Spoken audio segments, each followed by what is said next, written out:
And welcome to the Tile Happy Hour podcast. It is Tuesday evening, 8 p.m. Eastern Standard Time.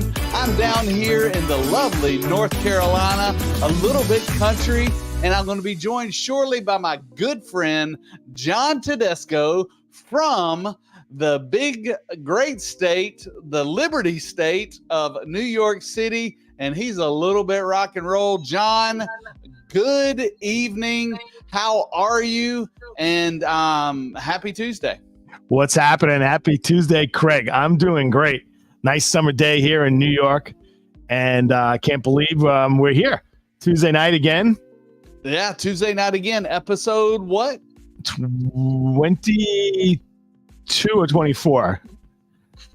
One of those. It's 24. I think actually I was hoping you would remember. I think it's episode 24. All right. And that's crazy for me to believe that we've been doing this for 24 straight weeks. I think maybe we had a holiday here. July 4th week was the only week we missed. Yeah, is that right? Sure. This is true. Yeah. It's been a lot of fun. It's flying by and getting a lot of great comments and feedback offline from people. So it's been a lot of fun. We're going to continue. That's right. And the great thing about this show, it's not our show. It's not the John and Craig show. It is your show. That's right. We're watching the screens, and actually I'm streaming live on TikTok tonight, John. Wow. I've never done that before. So I'm looking at another screen with TikTok quotes. We've got 4 people in the queue right there. And we see comments coming in on the other screen off of our other platforms, YouTube, X, formerly Twitter, Facebook group, LinkedIn. I think that's it. YouTube, was that 4? Yeah, I think that's it. And so no matter where you comment, but send us your questions. Yes. We want to answer your questions about the ceramic tile industry. It can be about tile. It can be about design. It can be about how to put this stuff in. Yeah, I feel that this show has really taken on a life of its own, bumping into people who are commenting that they watch it without commenting. They're kind of like in the background, stalking you. I think they're stalking you. I don't know if they're stalking me. You're a lot better looking than I am. They want to know what the next move is. And you're sporting your, I don't know, your FBI, your Steve Jobs look, whatever you got going on there. Yeah, well, I went with the black shirt tonight. I'm actually in my studio that I just got finished renovating. And I figured I'd turn it around tonight, and I've got the hexagon wall behind me, and some different lights in different places, and it's very intimate. It looks, I think it's looking pretty good. Well, good. And good. I have my I'm not sure I'm sold on it yet, but no, it looks good.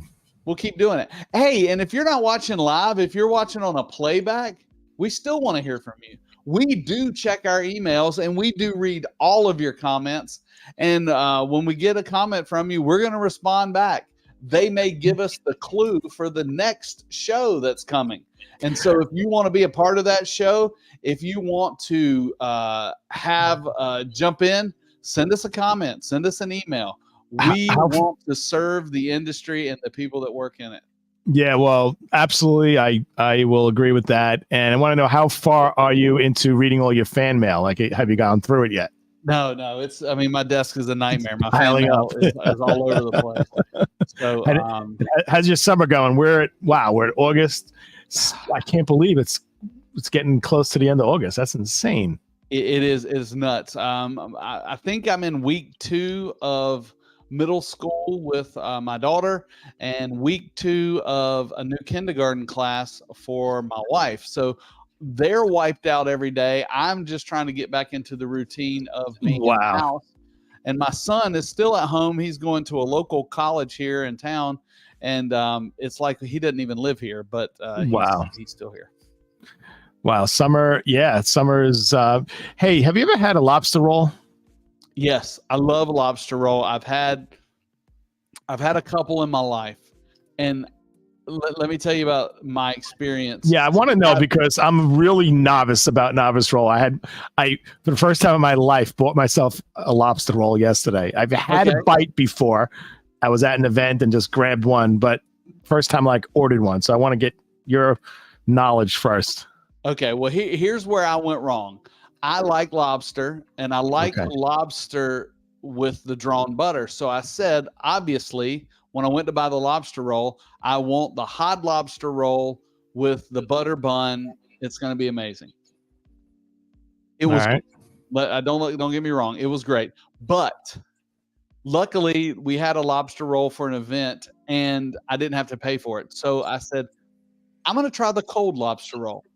Head and shoulders better. Head and shoulders better. Don't waste your time on the hot lobster roll. Go with the cold lobster roll. It is amazing. Interesting. So I went to a place. I was at a project down in Long Beach, Long Island yesterday that we're working on. And on the way back, there's Peter's Clam House, which is kind of on a main road, but the water behind it. And it's very informal. And there's like a whole area where you're sitting at. It's kind of like a bar, and you're looking at the people preparing the food, and behind them, the water's behind there. So it's kind of very nautical. And it's all clams and oysters and all that stuff. Most of it's all fried stuff, like fried everything, fish. I wanted to get something healthier. So I was like, you know what? Let me get the lobster roll. So I got a lobster roll. There were no choices, butter, warm, cold. I was just like lobster roll, so got that. And I don't know. It was a good quality lobster. It was a good amount of it. But my biggest problem was, well, $34 was my first problem. Yes, lobster rolls are not cheap. And even if you are a towel salesman, lobster rolls are not cheap. Hey, I want to say hi to Jose online. Just dropped us a hi. What's up, Jose? Hey, if anyone out there is watching live, hopefully you are live and you are watching at the same time, say hello. Yeah, so I had this lobster roll, came with, fries. Well, I got a salad instead and coleslaw and stuff. It was okay. It was good lobster. I have a problem putting fish on bread. Like if it's fried, fried fish with tartar sauce on bread, that's a sandwich. There's really no other way to eat fish other than fried. You got to remember who you're talking to. Yeah. Okay. So so if you wanted to be I wanted to be healthy. So I said, let me get, and I just feel like it's just unnecessary bread. It wasn't dipped in butter. And I would have, for that money, I would have been happy going to like a steakhouse and say, let me get like the $25 burger. Yeah. Right. And that I would have enjoyed. I'm not saying I didn't like it, but I can't see myself. So you're saying it's not worth the money? I guess that's, Now Trader Joe's, I heard, has them for $15. You have Trader Joe's by you? You have supermarkets by you? You have Trader Joe's. I can't say that I've ever been in a Trader Joe's, but we do have it. I heard, I think it was Trader Joe's. They have it for like $15. Or I don't know if it was Trader Joe's. It was one of those, national stores, whatever. And I could see that's more reasonable. But I don't know. I'm not a fan. So if you guys are out there, I want to know your stories about those type of sandwiches. What do you think about fish on bread? Okay, so the poll to the audience is: do you like fish on bread or just lobster rolls? I've got one love for the lobster roll on TikTok, and I got a hello from Lobster Country. here. So looks like we got maybe an audience that does enjoy. I don't want to insult anybody. I know I don't want to insult our fan out there. I think you already have insulted our fans. So, yeah, but I felt like I should have just eaten the lobster separately so you can taste the lobster. Yeah, and then the bread. I don't disagree with that. Yeah. But I don't know that we were here to talk about lobster, but I do love talking about the crustaceans. Yeah. You know what is that the right word? Crustaceans. What the heck is that? Isn't that? I think that's what it is. But if you saw our post this week, you know that tonight we're gonna. Well, let's talk about last week first. Last week we talked about the history of ceramic tile and how that, in my opinion, ceramic tile is the best building material out there, and it's been around forever. And when installed correctly, it lasts forever. Does that summarize last week's episode? I think so, and it's also very artistic. And it was used to tell stories, right? It was artwork. Yes. Yep. And it was also very functional and became more functional when it was mass produced, and you could now afford to have it in the average person, the average building can use it. It's very hygienic and cost effective. So yeah, I think that's in a nutshell. That was a great, that was great conversation. The history of ceramic tile. And so tonight, just to follow it up, it's the Brady Bunch of tile. If you saw our post, we did it made it look like the Brady Bunch just because I like to have fun with graphics. But there's so many different types of ceramic tile. I think you came up with it, or maybe Google came up with what the topic would be, but to talk about the different types of ceramic tile and how they may serve a different purpose and how to distinguish between the two. The biggest question that I'm not going to reveal it yet, but the biggest question out there that everybody asks, we're going to answer that tonight. Well, we're not going to reveal it now, or we're going to reveal it now? We'll maybe reveal it, but I figured maybe you want to say a little bit about the types of tile before we ask the big question. Well, interestingly enough, I know the big question is, what's the difference between ceramic and porcelain, right? I thought you were going to go a little farther more in depth. No, I know, but I have to start with that because I want to. Okay, I got you. There's a reason for me telling you that, and the reason I'm telling you that is because everything that we're talking about, all the different types of tile, even porcelain really is a ceramic tile. And that is the biggest thing that I find that even tile professionals have a hard time wrapping their brain around. Say that again, John. So ceramic porcelain is a type of ceramic tile, but Correct. In the industry, they've kind of segregated it because it was such a groundbreaking technology and a very specific criteria to be a porcelain. They market it as, when they say porcelain, they don't say a porcelain ceramic. They just say porcelain tile. So it kind of has its own life. It's almost like marble tiles. Like travertine is kind of classified under marble. Yes. But technically, travertine is its own entity. It's travertine is travertine, marble is marble, onyx is onyx. This is different from that in the sense that porcelain really is still a ceramic tile. But in travertine versus marble, they're natural stone, so that's more related. So a natural stone is travertine, is marble, is onyx, is granite, is quartzite. But in this case, ceramic tile is above porcelain, but in the sense of producing tile, buying tile, selling tile, specifying it, it's really its own category. It's the big umbrella. And David on TikTok said it's fired differently and a different base. And that's true. Porcelain tile is most of the same and similar materials, and we'll talk about this in a little bit, the different materials that make up the different ceramic tiles. But porcelain, the difference is in how hard it is pressed and how hot it is fired, which gives it that different water absorption, which is what separates it from the rest of the ceramic tiles. And that's the big thing. Well, that's the test, right? That's You can't look at a tile. The official. This is a porcelain because of the water absorption. It's got to be less than what it was, a 0.05. Right. Yeah. And that separates it, but it still falls under that umbrella of ceramic tile. And I think that's because it's different, but it's still the same. Well, you mentioned the way it's pressed and the way it's fired, but why can you fire it at higher temperatures? Because of the clay. The clay, that it's a more refined clay, so you're able to fire it higher. So you have the right clay, you have the right manufacturing process, you have the right temperature, and kind of like the test is, if you did it right, you do the water absorption test, and then it can be classified as porcelain.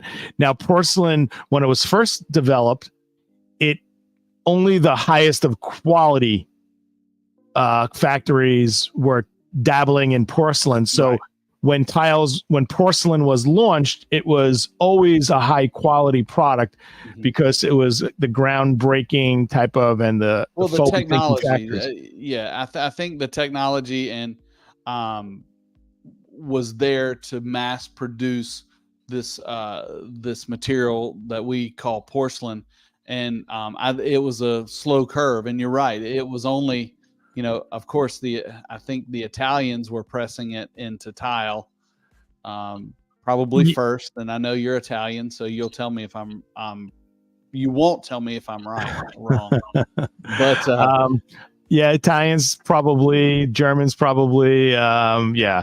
And but as productions expanded and more people started producing porcelain, I'm sad to say that there are porcelains that aren't the best in quality. But some companies are making, some of the low bottom feeding manufacturers, right, their goal is just to meet that criteria of that absorption test, but they're not necessarily producing a product that looks great. Like the quality controls may not be there, or when they're selling to some finish, the screen printing is probably not, just like anything else that is innovated and produced to a high quality. You're going to always have the knockoffs. Right. So when you said porcelain, it always meant top quality, and because, like we said, the high-end factories were producing it. But then when it started to get really mass produced, there were some bottom feeding companies, and there still are, that can all they wanted to do is say porcelain on the box. And so you do get the benefit of that absorption. So it will meet that absorption, but the absorption is not the only benefit of the porcelain. It's how nice it looks, right? How it's like square putting it a is. Rolls-Royce badge on your VW Bug. Yeah, exactly. So same thing, right? Same. It's thing. very, or the C-Class and a Mercedes, I guess. Just putting a basic model, right. But so people have to be careful. Like it used to be, porcelain was like all you have to hear was porcelain. It's great, but I think that's important for people to know. So we talked about the raw materials. I think typically a porcelain is like a white body. It's a little more refined clay. It's not everywhere in the world. Red body porcelains now that are out there. Yeah. It's probably trickier to make that because of the impurities and some of the ingredients that are in the red clays, but they are able to do it. But the porcelain, the white bodies, and that's why there are some parts of the world that don't produce much porcelain, because they don't have the raw materials. The correct raw materials. That's right.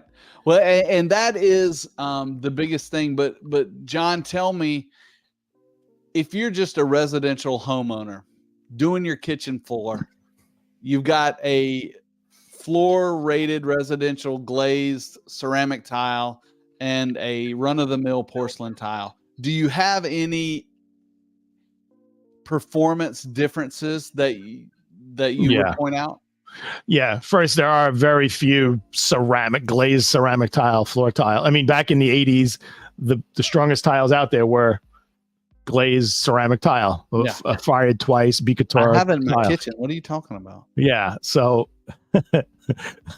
and yeah, but you drop a fork, it could chip it. I mean, or whatever, or a dish, it could chip it. That's the thing. Well, so tell me what the downfall is. I'm sorry I interrupted you. Yeah. No. Well, because it's fired so high, and because it's a very refined clay, it's more dense. So if you drop something on a ceramic tile, it's more likely to chip than a porcelain tile. So to answer your question, yeah, it's even a run-of-the-mill porcelain is durability wise typically better than a really good ceramic tile. Now, a ceramic tile, I'm very familiar with handmade ceramic tile. I've represented it, my entire life, and there are ceramic tiles that are easily $30-$40 a square foot, and they're ceramic, and you can't put them on the floor. These particular tiles that I'm thinking of, so it's kind of weird because you're like, oh well, I have all the money in the world.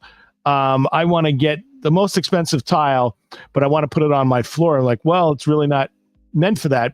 So why would you even make ceramic? Because you could do things with ceramic tile in the production stages that you can't do with porcelain. Certain textures, certain shapes, but more importantly, colors and finishes. I can get a super high gloss glazed ceramic tile that you really can't get on a porcelain tile. You can get certain colors on a ceramic tile that you cannot get in a porcelain. Porcelain has come around then with digital printing and all that stuff. But overall, from a, technical standpoint, you can create a lot more with ceramic tiles than you can with porcelain. And porcelain has worked hard to catch up with different technologies, but that's really the difference. But I always found that interesting. It's kind of like if you have a silk shirt, very expensive silk shirt, it doesn't mean it's durable. It doesn't mean it doesn't stain, right? But it's an expensive material. You may be better off with a cotton shirt because it's easier to clean. It doesn't get damaged as easily. Right. So people are like, why don't you just buy the cotton shirt? It's better. No, but I like the look of this. I like the feel of a satin shirt. Doesn't mean that $100 or $200 shirt is more durable. Right. It's in many ways not. I think hearing what you're saying, there are uses for ceramic, there are uses for porcelain, and maybe the technology has pushed porcelain off the floor onto the wall into more of a decorative material than a performance material. Well, so yes and yes. So yes, so yes, and I'm going to add to that. Okay, good. About last week, my product happy hour, my product happy minute, whatever we call it, product feature. We talked about these beautiful digitally printed floral tiles. So that's where that's a good example of a porcelain tile being used on the wall with features that are really amazing that porcelains you can never do before. So yes, that is definitely the case. But it's porcelain tile has changed the tile world a lot. Let me rephrase it. The designs, the aesthetics have changed. People were looking for cement looks. People were looking for these minimalistic looks that didn't necessarily call for a high, shiny tile with undulated surfaces. So I think that's what I meant by the second yes. The trends have allowed porcelains to shine because people wanted those like matte looks and stone looks. Yeah. And that's really the difference, I think. An interesting point that David brought up on TikTok. He said porcelain tile has advanced so much, and I'm going to paraphrase here, so much in the previous decades. What's going to happen next? We need to watch out. So what are your thoughts? I mean, I think we should ask ChatGPT what it thinks. I don't know. Okay, I got another question from up north. Is it true that warmer climates is better for ceramic tiles or porcelain tiles because of the natural coolness helps with the temperature? Well, for first place, let's talk about indoors, because outdoors sometimes you can't use certain tiles, but indoors you can use all types of tile. Yeah, because anytime you have a temperature controlled area, it normally doesn't matter. But are we sure? In NYWDG, are we talking about to produce materials or install materials?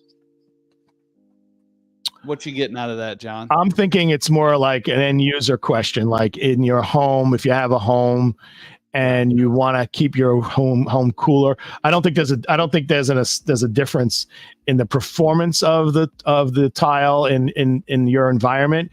If it's porcelain or ceramic, I don't think it changes much. And what do you think? And if, just in case we're talking about exterior, anytime you're installing tile on the exterior, it needs to be exterior rated. And I dare say 100%, but most all porcelain tiles can be installed outside.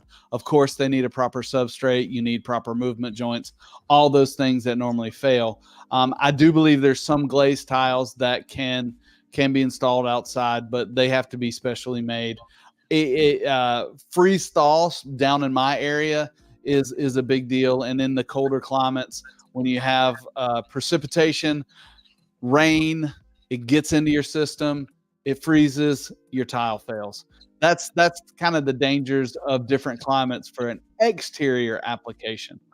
Yeah, but I think this question is, I'm interpreting it as, in your home, is it better to have a porcelain or ceramic because it helps with your environment? But I don't think there's a difference. I really don't. I don't think so.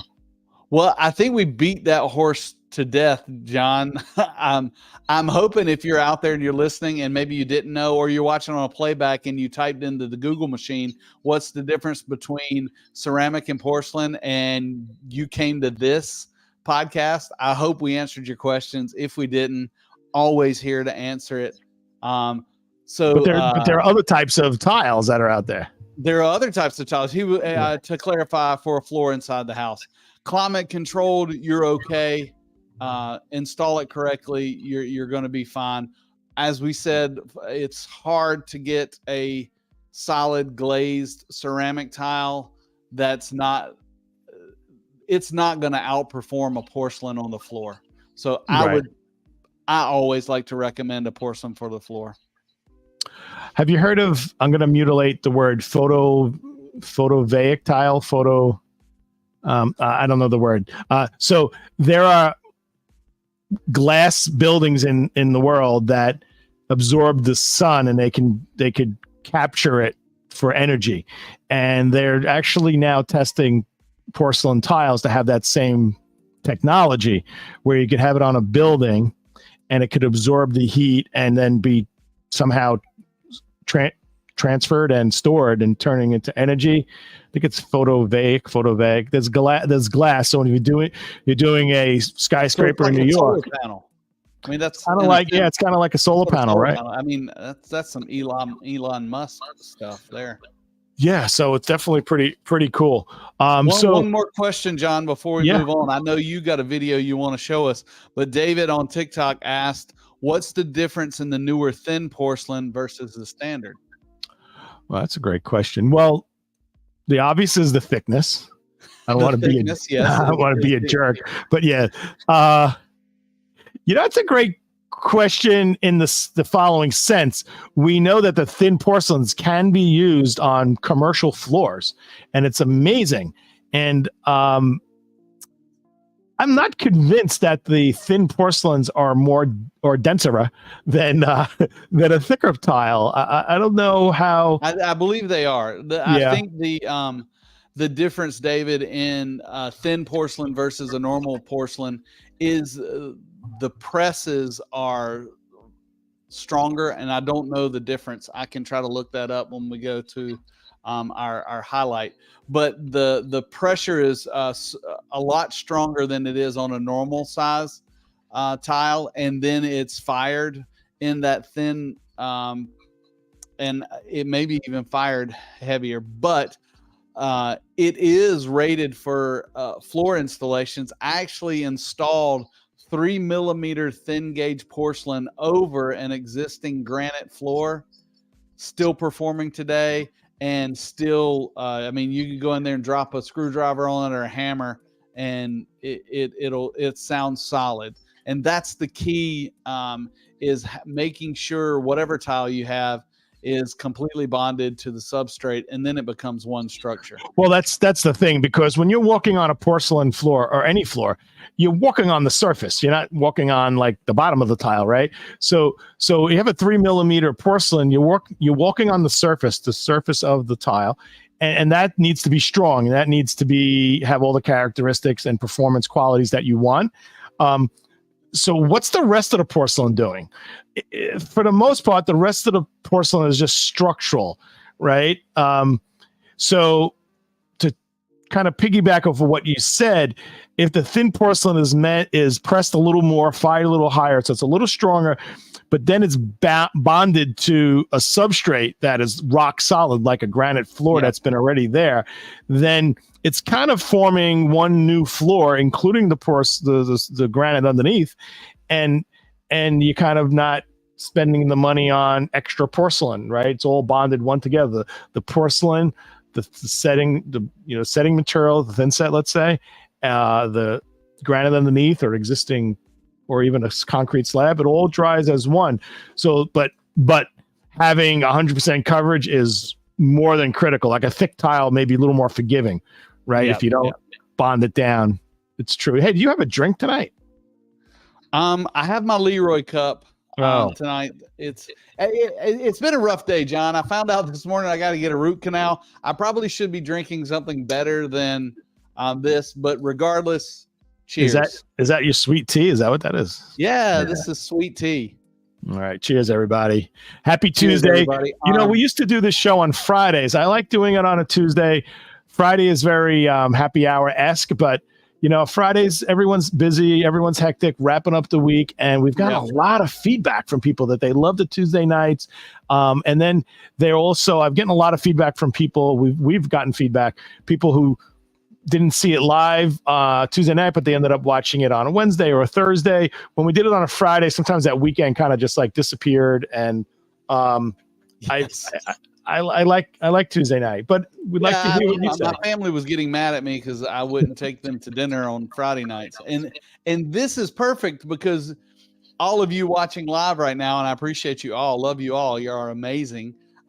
You can share it with your friends tomorrow, and they can watch it at work because they're not working anyway. They need to learn more about tile.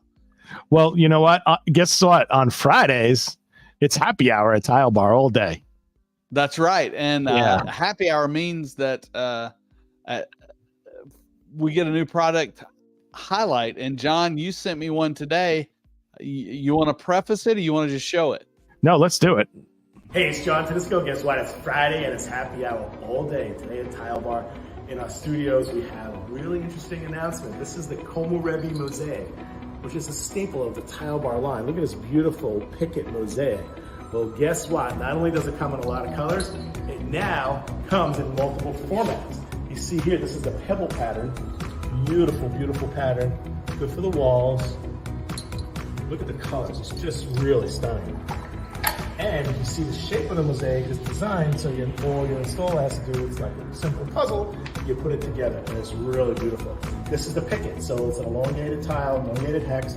Look at the beautiful depth, the color, the markings, iridescence. It's so luminous. It's so beautiful. Really, really nice stuff. All of this will be live on our website soon. Order samples from me, order samples from your Tile Bar rep. This is John Tedesco. I'd like to wish you happy hour. The big fail there? I didn't see a big fail. That video, that looked pretty good. I noticed you were, let me give you some criticism. All right. Not criticism. The lighting was a ton better than it was last week. So check mark there. Okay, the sound was better, but I noticed you did not use your mic that you found.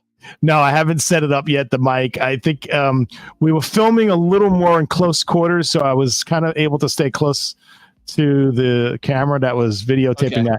But I had a major fail. So I introduced the Komorebi picket, which is the mosaic, right? I was holding it up in the beginning. Yeah. And then I showed the pebbles.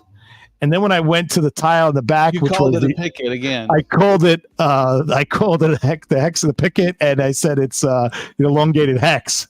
My brain was still on the mosaic, and I didn't properly state that was called the brick, and it's like a 2 by 9 or something like that. But that's really cool. So in the spirit of tonight's topic of ceramic tile, that is not glass. ceramic tile.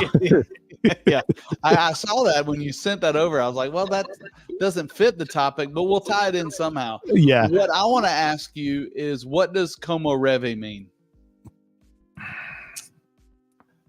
Something about like let the sun shine through or something like that. Okay. And this is so off topic. I'm just no. Do you know the answer? It is a word. I don't know the answer, but I want to go down a little rabbit trail. And I don't know if my wife is watching, but we watch these YouTube people that live in a yurt. Do you know what a yurt is? I have a feeling I'm going to find out, but no. Yeah, a yurt is like Wait, is that from like Monty Python? Is that from Monty Python movies? No, I don't think so. Oh. But a yurt is a canvas tent. And this woman and this man that they did just get married and they had a kid. They moved. They're in the woods of Alaska, living in this yurt, and all they're doing is cutting down wood and stuff and living off the land and growing their own food, yada yada yada. Well, the name of their homestead is called Como Reve. Oh wow! So I thought you were gonna go. It's like my cousin Vinny. What's a ute? What's a yurt? What's a ute? When you said that today, because he speaks like 8 different languages, I thought that, well, maybe that's just one of these language words. I didn't think, and then you said it today, and I thought 2 things. I was like, maybe it means something else. Number 1, number 2, maybe Elisheva watches that same show, and she named that tile series. No, it's an Asian word. I had said it was something that let the light shine through. Let me look it up. Hold on a second.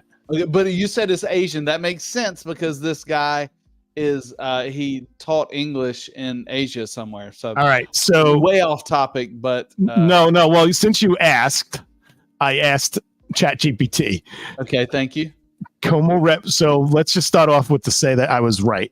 Como Rebe is a Japanese word that refers to the phenomenon of sunlight filtering through leaves of trees, creating a dappled and flickering patterns of light and shadow on the ground.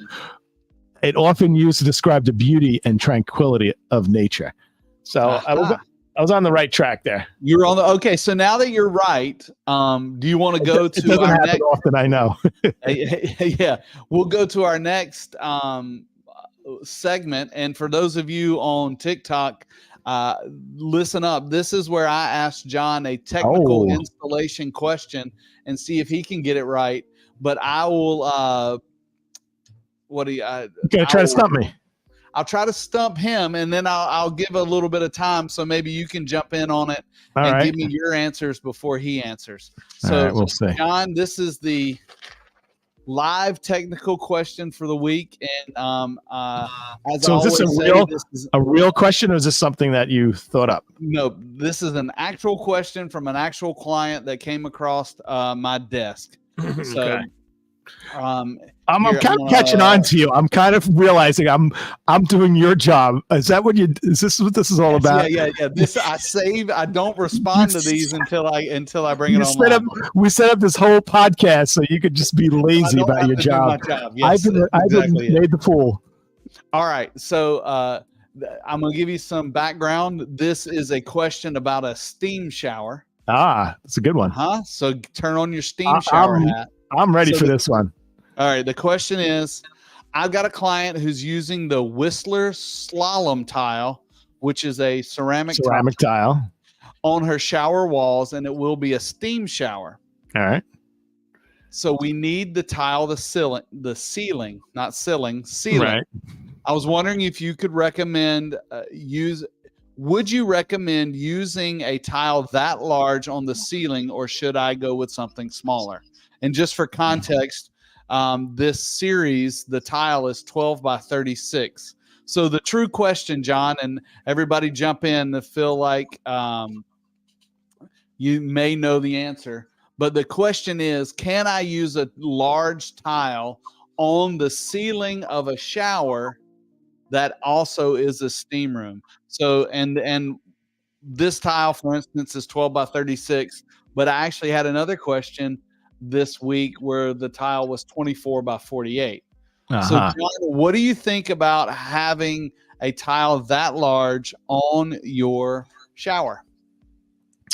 I have no problem with that. It's perfectly fine. So, what are the criterias of using a tile in a steam shower? And size could be one of the topics we talk about. So, number one is I like the fact that the ceramic tile is not porous from the surface. So I like that fact. I'm not convinced you can't put certain stones in a steam shower, but for sure you could put porcelain and ceramic. So it passes the test because it's a ceramic tile. Number two, it doesn't, the size of the tile is just like, a bonding question. As long as you can bond it properly to the ceiling, I think it's fine. I don't think the steam shower, the steam shower puts more demands on the product, on the tile, on the system, right? We talked about systems. So it may put more demands on it, but those demands should easily be met as long as it's done, to ANSI specifications, not even necessarily for a steam shower. So I think you could definitely put a large tile on the ceiling, on the walls. But there is a third thing that the person's not asking about, and maybe this could lend itself to the Are you going to talk about the system? No, I'm talking about the ceiling needs to be slightly angled. Correct. So, all right, I got a lot of comments, so hold on. All right, I want to hear them. I want to hear them. Jose says, yes, but I would use epoxy grout. Jose, I agree with you. I think epoxy grout is a great upgrade to a steam shower. Stephen Wallace, depends on how good your painkillers are. I think what Stephen Wallace is saying, if he'd install it, it probably is going to fall and hit you in the head, which his second comment says to fall and hit you in the head. To clarify. Well, you're now finishing Steve Wallace's Now sentences. I'm finishing Steve Wallace's sentences. Wow, we really bonded at Sales Summit, haven't we? Yeah, I finished all of your sandwiches. You don't have kids that young. No. So let's see, we got that. But is it a requirement about ceramic? I'll get back to that, David. Is it a requirement to have epoxy grout? There is not a requirement to have epoxy grout. So let me talk about the number one. You're right. Size. Go ahead. A steam shower tile, size does not matter. All right. So let's clarify. This is a PG show. I like the way you said it, and I can't repeat the way you said it because I can't remember it. This would be plagiarism, but go ahead.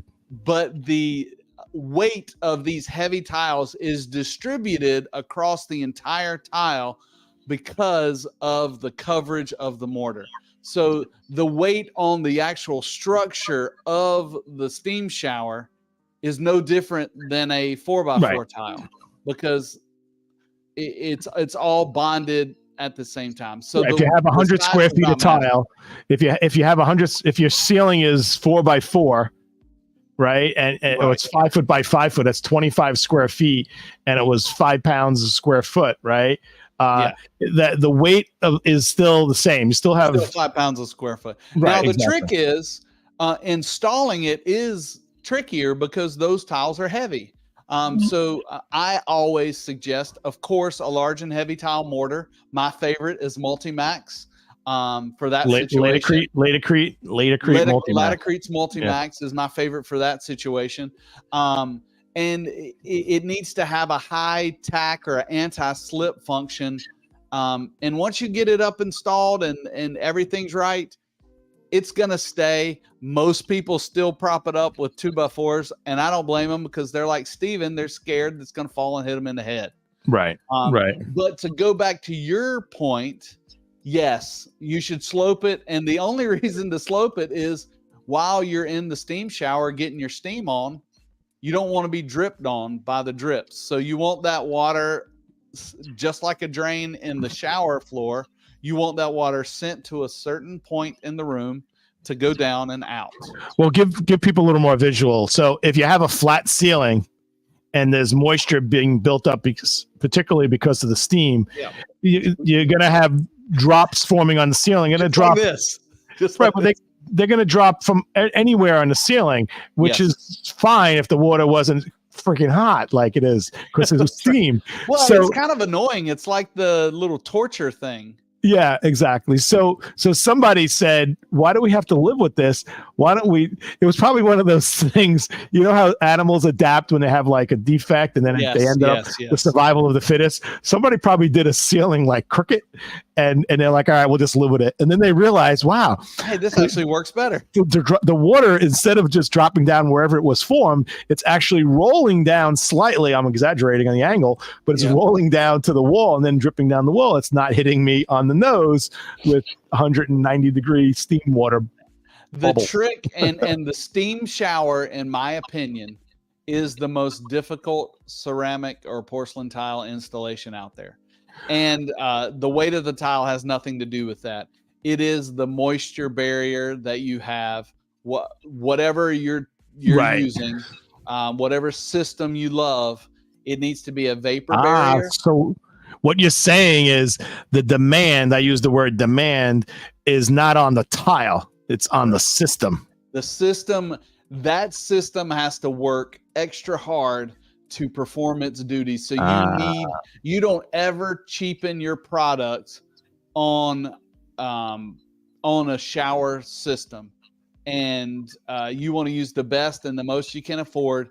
And the reason is I have torn so many out that have deteriorated from the inside out due to mold, because that vapor, instead of going into the shower, it was shot back into the wall, condensated, and then molded and ate the wall out from the middle. It is terrible.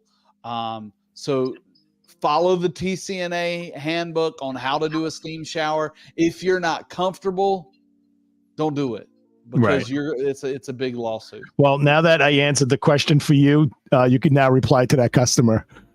And that's right. I'll reply to that customer. All right. We got some questions on TikTok. I thank you for all these questions. They're kind of off subject, but it's okay. You ready, John? Yeah. All right. How do you feel about soaking ceramic tile before you install them?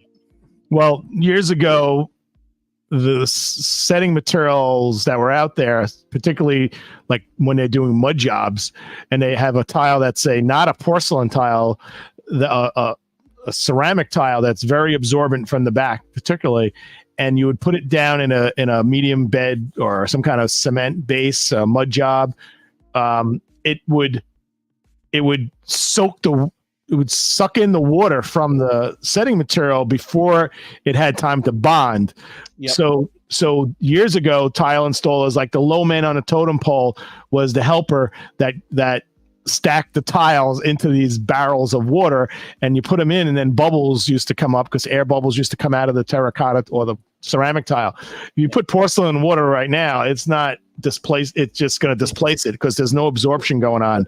Right. So it's no longer necessary to do to soak tiles, as far as I know. What do you say? Yes.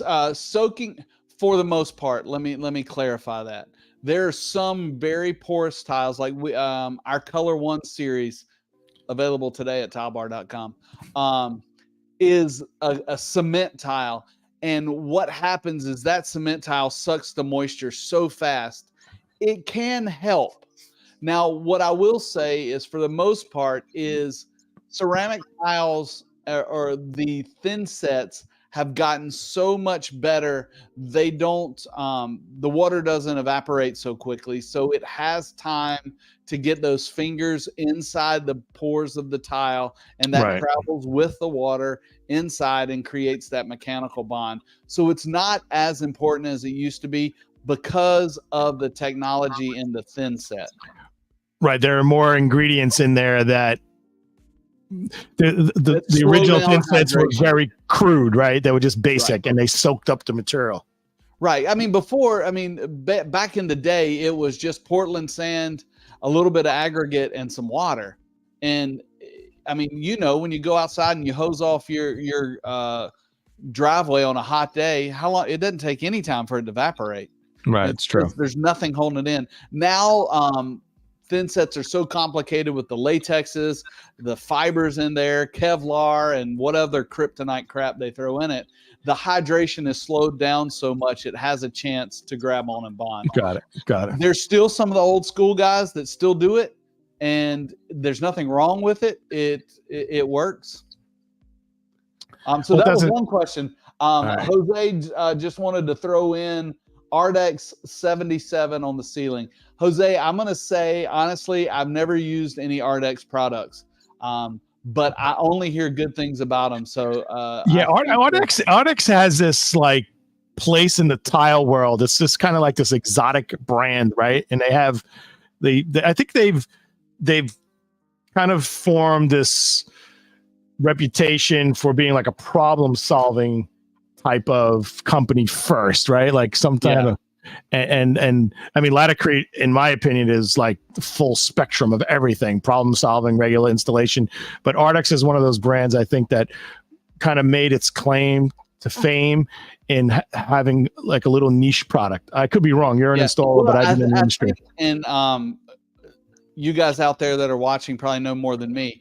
Ardex got their start in the prep industry. Their prep products are premium. Like self-leveling. And right. I know the carpet company I used to work for, and all the installers, all they wanted to use was Ardex's feather finish. It was we bought pallets and pallets and pallets of it.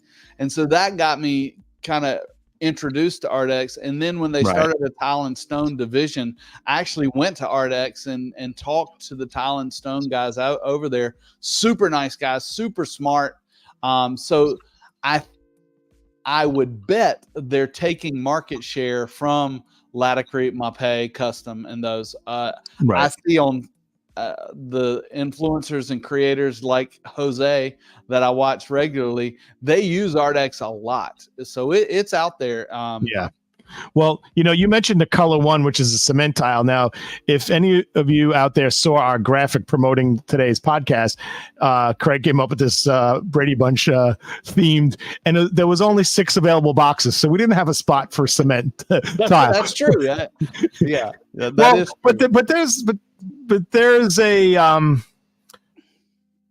it's really, cement tile is much different from terracotta and quarry and porcelain and ceramic, because it really is cementitious. It's really cement based. So it really, it's least related. So I think we left it off for a reason. Yeah. But there were some other categories that we talked about. So what's the difference between a quarry and a terracotta tile? Because sometimes you could get them confused. Mm-hmm. I think a quarry tile is it's clay and it's fired. It's fired at a pretty high temperature. It's very durable. It's usually a very minimalistic or an industrial look. Do we have a picture of a quarry tile? Let's see. I think I do. That's not it. That's mine. Was those your taxes? That was my chat DT. A quarry tile. When I think of quarry tile, I think of commercial kitchen. I think of quarter-inch grout joints. I think of quarter-inch grout joints that the tile guys ended up making an inch. By the time they were done. I think of 2-part epoxy and a lot of cuss words. I think of the 5-inch by 6-inch cove base, and I think of all those finger inside and outside corners that have been broken over the years. Pour one out for those guys. That is my quarry tile, I guess, head when I think of quarry tile. I think of Burger King. I think of Subway. Yep. Right, like Burger King used to have the 6x6, I guess, American only quarry red, and Summitville made that wood looking 4x8 for like sandwich shops like Subway, right? Yep. On a diagonal herringbone. And why did they use it? Because there are definite downsides to quarry tile, but when they were in their heyday, the porcelain really wasn't where, they at one point porcelain really didn't exist as much, or didn't exist at all. So it was the workhorse of the tile industry was quarry tile. It was also very inexpensive and often was used for back of house. And what I mean by back of house, for those not in the industry, it's think of a restaurant. Back of house is the kitchen, not the open kitchen, the kitchen that public doesn't see. The back of house is behind the counter.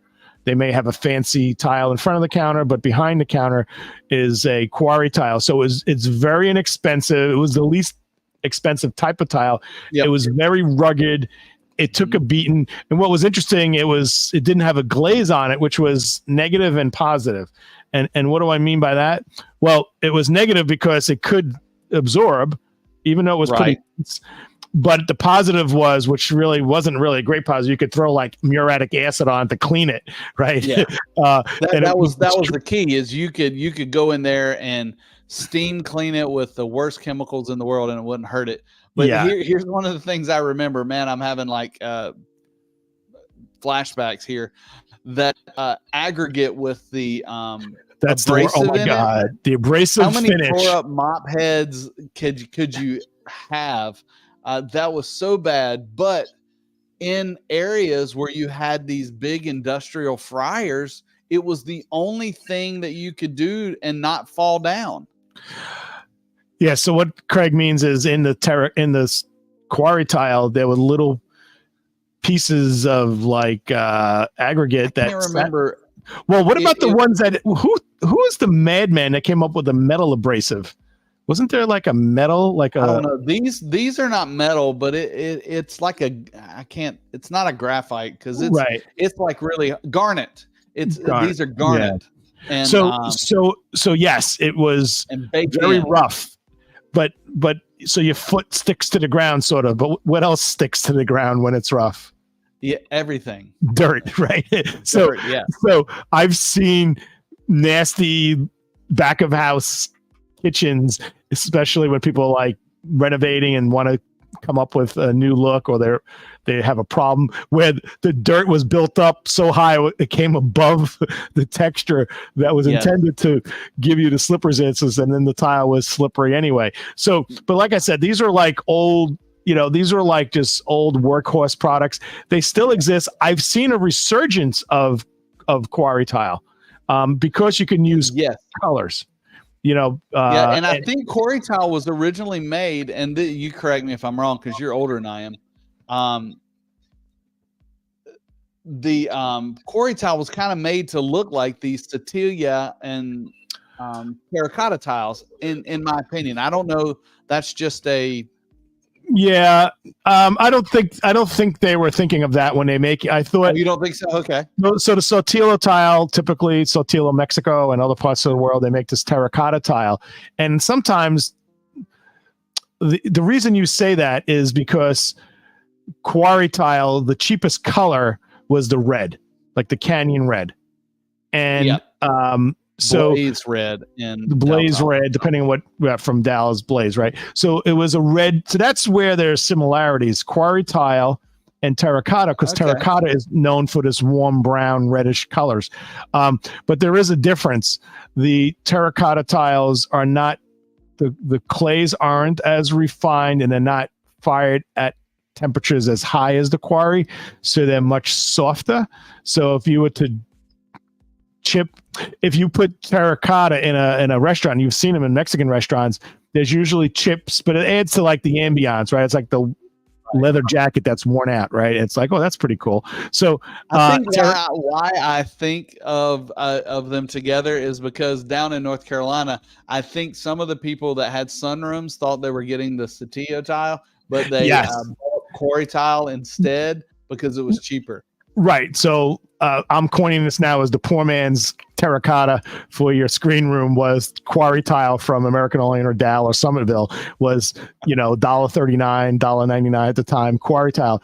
And so Tila tile was actually pretty inexpensive as well, but you weren't done. Once you installed it, it often you'd want to finish it to cut back on the absorbency, because quarry tile in its raw state fired is pretty dense. Terracotta tile is not dense and very absorbent. So if you put terracotta tile down and don't do anything to it, and what I mean by that is the surface, sealing it waxing it with beeswax or sealers or urethanes at the time, topical sealers. That adds much more labor. So at the end of the day, if you had a high-end home and you wanted that Spanish look or that kind of Mediterranean look, you wouldn't get a quarry tile because that was too industrial. You would get a terracotta tile like what you see here in these steps. But you have to manage expectations. You have to, like, if you drop something on it, it's going to weather. Like fine wine. It's going to age. Yeah, it's going to age. It's going to chip, and that's fine with people because it has certain character. And that's the difference between terracotta and quarry. Is the terracotta is to review. The terracotta is to review. We don't need a review. They can rewind it. We're already almost out of time, and we've only talked about two things. Oh my God! All right, so rectified tile. Rectified is not a different type of tile. It's like just one more way of one more step in the processing of tile. So when you make a porcelain tile, you can take the edge of the tile in the manufacturing process and grind or cut all four sides down to make it very, very straight. So we have a line called Bronx, I think, right? And let me clarify for all those designers and architects that love rectified tile. That does not mean your tile is perfectly square. A rectified tile does make it more square than it comes out of the kiln, but it is still not square, perfectly square like a stone would be. So you can set it with a tighter grout joint, but it does not mean if you butt set it, it's going to just be a solid piece. Just be aware of that. And different, as we talked about earlier, different factories have different qualities of rectification. Some are better than others. You always need to field lay out these things. Just because you clarify in your specifications you want rectified tile does not mean you're going to get your tile installer to set it with a 30-second minute. That's my soapbox. That's a good point. And to visualize it, if you take a dough and you have a cookie mold and you push down on it, the edges kind of taper down a little on a cookie mold, right? And a tile could be like that. And just picture taking that cookie that has a slight tapered edge because you put this mold down onto its cookie cutter, and take a knife and cut it straight, or a piece of wire and cut it down. So it also is meant to mimic stone because stone is cut. So when you have this Bronx is a stone look, and you don't want to look at it, not that you don't want to look at it, but it looks that much more authentic if when you get close up on it, it looks just perfectly straight like a stone would be cut. So that's one of the main aesthetic reasons for a rectified tile, is it gives that aesthetic that, wow, is that porcelain or is that real stone? Like, you don't know. But if it was like tapered on the edge, like it makes you ask that question. Yeah, it's a giveaway, really. I feel that rectified. It is. Are we at a loss for words? I don't know. I thought you were finished.